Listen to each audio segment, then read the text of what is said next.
একদিন এক গ্রামে একটি পুরনো মসজিদ ছিল, যা অনেক বছর ধরে ব্যবহৃত হয়নি। গ্রামের লোকেরা বলতো, মসজিদে এক ভূতের বাস। কেউ সেখানে যেতে সাহস করত না। কিছু মানুষ রাতের অন্ধকারে সেখানে শোনা গেছিল অদ্ভুত শব্দ এবং কিছু রহস্যময় ঘটনার কথা। একদিন একজন যুবক আহমেদ গ্রামে এসেছিল। সে শুনেছিল মসজিদ সম্পর্কে এবং সিদ্ধান্ত নিয়েছিল সে একবার দেখতে যাবে।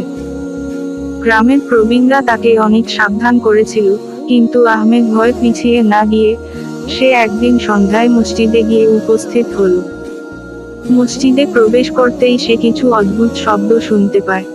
তার হৃদয় দ্রুত চলতে থাকে, কিন্তু সে ভয় না পেয়ে আল্লাহর নাম উচ্চারণ করতে থাকে। বিসমিল্লাহির রাহমানির রাহিম বলেই সে মসজিদের ভিতরে হাঁটতে থাকে। সেখানেই সে একটি রহস্যময় ছায়া দেখতে পায়। ছায়াটি হঠাৎ করেই সামনে চলে আসে, কিন্তু আহমেদ থামল না। সে মনে মনে দোয়া করতে থাকে। একসময় ছায়া আসতে থাকে এবং তার সামনে উপস্থিত হয় এক ভূত আকারে। ভূতটি আহমেদকে বলল, তুমি কি জানো আমি এখানে কেন এসেছি?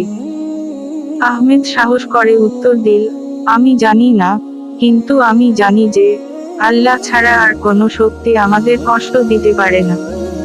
তুমি যদি সত্যিই কোনো ভূত হও, তবে তোমার ওপর আল্লাহর রক্ষা চাই। ভূতটি কিছু সময় চুপ করে থাকে এবং তারপর বলল, আমি এক সময় এই মসজিদে বসবাস করতাম, কিন্তু একদিন আমার ভুল ছিল। আমি আল্লাহর নাম ভুলে গিয়েছিলাম। আমি অন্যদের ভয় দেখানোর চেষ্টা করেছিলাম, কিন্তু তারপর আমি বুঝতে পারলাম যে আল্লাহ ছাড়া কেউ আমাদের শক্তি দিতে পারে না। ভূতটি তখন আল্লাহর নাম উচ্চারণ করতে শুরু করলো এবং ধীরে ধীরে অদৃশ্য হয়ে গেল। আহমেদ বুঝতে পারল, যে কোনো ভয় বা সংকটের মুখে যদি আমরা আল্লাহর নাম স্মরণ করি এবং তার উপর ভরসা রাখি, তবে তিনি আমাদের রক্ষা করবেন।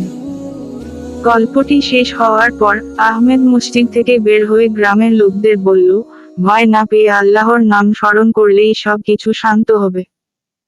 এভাবেই গ্রামে আর কেউ সেই ভূতের ভয়ে ভীত হয়নি, বরং তারা সবাই আল্লাহর প্রতি তাদের বিশ্বাস আরও শক্ত করে নিয়েছিল।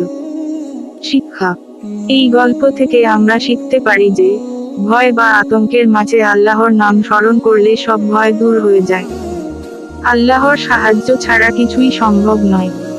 স্ট্র্যাটেজি: